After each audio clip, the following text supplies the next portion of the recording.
Hello પરિવાર, હું છું કૃપા પટેલ અને મેં રિસેન્ટલી વ્લોગિંગ ચાલુ કર્યું છે. તો યુટ્યુબ પર આ મારો પહેલો વ્લોગ છે. અને આમ તો હું અમદાવાદ રહું છું, પણ રિસેન્ટલી ઘરે આવી છું તો ગામડે. તો જે લોકો કહે છે ને, આજે હું વિડીયો એના માટે જ બનાવું છું. જે લોકો કહે છે ને કે ભાઈ પટેલો પૈસાવાળા, તો હા ભાઈ છીએ અમે પટેલો પૈસાવાળા. આ જમીન દેખાય છે ને જે આ બધી, હા એવું કહેવાય કે અમે વેચવામાં બિલીવ નહીં કરતા. અમે છે ને શું કહેવાય કે એટલી બીજી લેવામાં બિલીવ કરીએ છીએ. કારણ કે શું કહેવાય કે આ જમીન વેચીને તો બધાએ શું કહેવાય કે પૈસાવાળા થઈ જાય, બધા મોજ શોખ પૂરા થાય. પણ પટેલો હોય ને એ શું કહેવાય કે જમીન વેચી ના, એ બચાવવું જમીન અને બચાવીને શું કહેવાય કે મોજ શોખ કરવું. એટલે પટેલો શું ભાઈ પૈસાવાળા. અને હું જાઉં છું ઘેર, તો હું બતાવું તમને મારું ઘર અને ઘરની ટૂર કરાવું. ગામડાનું ઘર છે પણ મજા આવે. સિટીના કરતાં તો બહુ જ સારું જ છે એમ.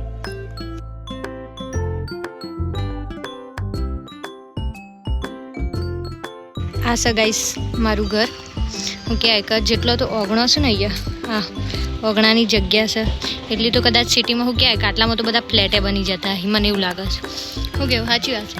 જુઓ ટ્રેક્ટર, દાદાની પર્સનલ ગાડી, પછી બે ગાડી છે બાઇક, પછી શું કહેવાય કે આ પપ્પાની રામ પ્યારી ફેવરેટ પપ્પાની.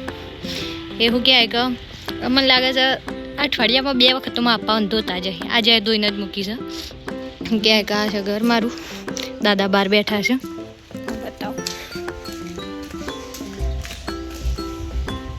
જો, આટલી સ્પેસ તો કદી જોઈ જ નહીં હોય અમદાવાદમાં. આ છે હોલ અને જુએ સિસ્ટમ ચડકુંડી દેખાય. પાછળ હોય ને તો આગળ કોણ આવે છે નહીં આવતું એ બધું દેખાય. જુએ આ હોલ છે. હોલમાં શું કહેવાય કે આટલી જગ્યા તો શું કહેવાય કે અમદાવાદમાં શું કહેવાય આટલી જગ્યામાં ઘર હોય ને તો કચરા પોતાવાળી બોધી હોય. આમાં અલ્યા ભાઈ આટલી જગ્યામાં કચરા પોતાવાળી જરૂર છે કોઈ? આ મારા પપ્પાનો ફેવરેટ રૂમ છે. રૂમ એટલો કોઈ ખાસ નહીં પણ મારા પપ્પાનો ફેવરેટ. એટલે મારા પપ્પા જ્યારે જુએ ને ત્યારે ઓમ જ મળે બરાબર. આટલી જગ્યામાં કચરા પોતાવાળી બોધી એટલે. અને અમે આ બધામાં જાતે કરીએ છીએ. આ જુએ આ બીજો રૂમ છે એ એક્સ્ટ્રા છે. આ શું કહેવાય કે કપડાનો રૂમ છે. પછી અહીંયા 2 કિચન છે. એક અહીંયા આ સાઈડ છે અને એક અહીંયા છે. આ મમ્મીને નહોતું ફાવતું ને તો પેલી સાઈડ એટલી બનાવી છે એક્સ્ટ્રા. પાછળ એટલી જગ્યા છે ને કે ગાઈસ તમે આ દિવાલ પડી હતી ને એટલે આ તૂટી ગયું છે. હજુ અત્યારે આમ નવું કરવાનું થતું નહીં. એટલે શું કહેવાય કે મારા બેન લગ્ન આવે એટલે નવું બનાવવાનું જ છે ઘર. એટલે આ જે એરિયા છે ને એ અમે યુઝ નહીં કરતા એટલે એ બધું ગંદુ પડી રહેલું છે. શું કહેવાય કે જો અહીંયાથી લઈને આ પાછળ છે ને પેલી રૂમ દેખાય ત્યાં સુધી શું કહેવાય કે આ બધી જગ્યા અમારી છે. અને અહીંયાથી આ બીજો એક્સ્ટ્રા પ્લોટ લીધો હતો કારણ કે જોડે લેવાઈ ગયો હતો એટલે આગળ ગાડી પડી છે જોવાય બરાબર. એટલે આટલી સ્પેસ તો અમદાવાદમાં મળી જાય ને તો ઓ માય ગોડ. અને કહેવાય કે આટલી સ્પેસ તો અમદાવાદમાં મળી રહી. જો કે અમે જ પોતે રેન્ટ ઉપર રહીએ છીએ તો એવું કહેવાય કે આટલી જગ્યા તો કદી અમે જોઈ જ નહીં.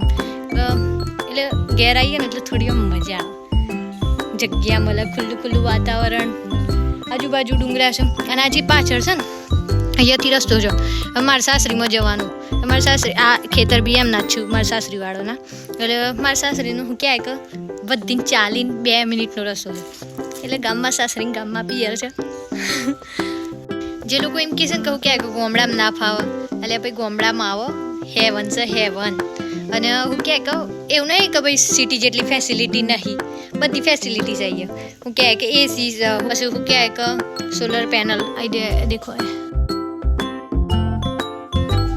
પછી હું કહેવાય કે ગીઝર અને જેટલી સિટીમાં ફેસિલિટી હોય ને એટલી એના કરતાં તો વધારે જ છે. એમ કહું તો બી ચાલો. હાચું. વિડીયો જરાય ગમ્યો હોય તો લાઈક, કોમેન્ટ અને શેર કરતા જજો અને સબસ્ક્રાઈબ કરતા જજો કારણ કે મારો પહેલો વ્લોગ છે ને સપોર્ટ કરતા રહેજો. ચલો મળીએ બીજા વ્લોગમાં. બાય.